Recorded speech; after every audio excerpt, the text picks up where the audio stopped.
Ashes of Carthage. History remembers not only the victors, but also the cries of cities reduced to silence. And few endings in the ancient world were as dramatic, as haunting, and as inevitable as the fall of Carthage, the empire that once rivaled Rome, only to vanish in fire and salt. The shadow after Zama. The Battle of Zama in 202 BC had ended Carthage's dreams of empire. Rome had stripped the city of its fleet, its colonies, and its freedom to wage war. Hannibal, the general who had once crossed the Alps with elephants and terrorized Italy for more than a decade, was forced into exile. Wandering foreign courts until, cornered by Roman pursuit, he chose poison over capture. Yet, even defeated and humiliated, Carthage was not destroyed. The city still stood, its harbors busy with merchant ships, its storehouses filled with grain, its markets alive with trade. Wealth continued to pour in from commerce across the Mediterranean. To Rome, this was intolerable. Carthage was no longer a military empire, but it remained a living reminder of Rome's darkest fears. In the Senate, one voice became the echo of Rome's obsession. The elder statesman Cato, whenever debate turned to foreign affairs, ended with the same refrain: Carthago delenda est, Carthage must be destroyed.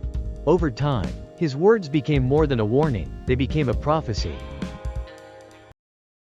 The spark of war. The spark came in 149 BC. Carthage, harassed by the Numidian king Massinissa, Rome's ally, armed itself in self-defense without Roman permission. Rome seized upon this as treachery. 3 massive consular armies were launched across the sea to Africa. At first, Carthage sought peace. They surrendered their weapons, delivered hostages, even bent their pride before Rome. But Rome's demands were merciless. At last, Roman envoys issued their final decree: leave your city, build a new settlement at least 10 miles inland. The people erupted in fury. To abandon Carthage was to abandon their identity, their gods, their ancestors. The Senate's answer was unanimous: they would fight, not for empire, but for the soul of their city. The siege begins. The Romans encircled Carthage. Siege engines, battering rams, and fleets of galleys closed in. But Carthage's walls were towering, its defenders desperate. Blacksmiths melted household tools into weapons. Women cut their hair to braid ropes for catapults. Children carried stones to the battlements.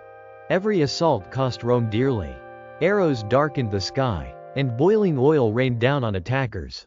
Streets were barricaded, houses converted into fortresses. This was no ordinary war. It was the defiance of a people determined to perish with their home. Rome replaced generals until command fell to Publius Cornelius Scipio Aemilianus, the adopted grandson of Scipio Africanus, the very man who had defeated Hannibal. Scipio the Younger was young, disciplined, and relentless. Like his forebear, he would be the one to extinguish Carthage. Hunger and desperation. Years dragged on. By the second year, famine and disease stalked Carthage.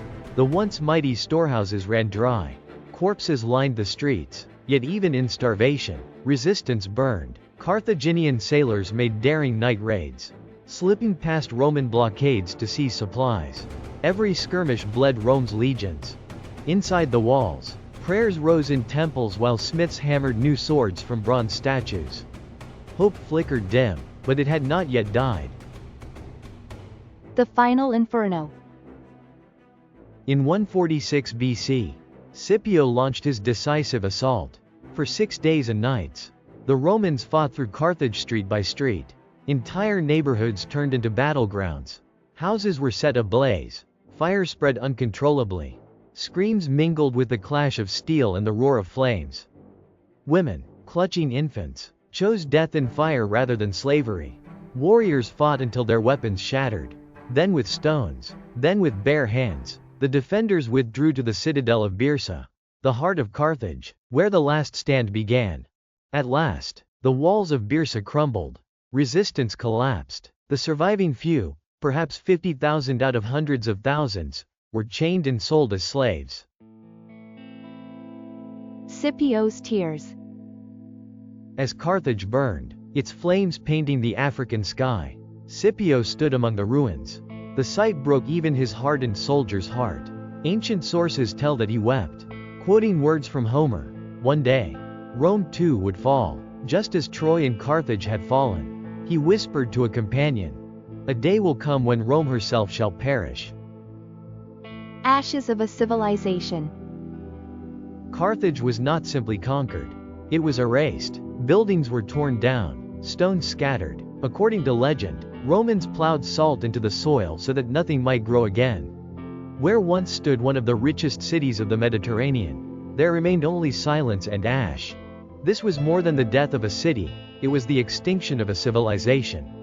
Carthage, mother of seafarers, cradle of merchants, home of Hannibal, was no more. Rome triumphant, but not eternal. Rome stood unrivaled, master of the Mediterranean. Yet, in Carthage's ashes lay a warning: no empire, however mighty, endures forever. The ruins whispered a truth that even Rome could not escape, that history buries all, and that the dust of great nations feeds the soil of time. The story of Carthage is more than a tale of war, it is a reminder of pride, resilience, and the fragility of power. If this chapter of history moved you, share your thoughts. What do you think Carthage's fall tells us about empires today?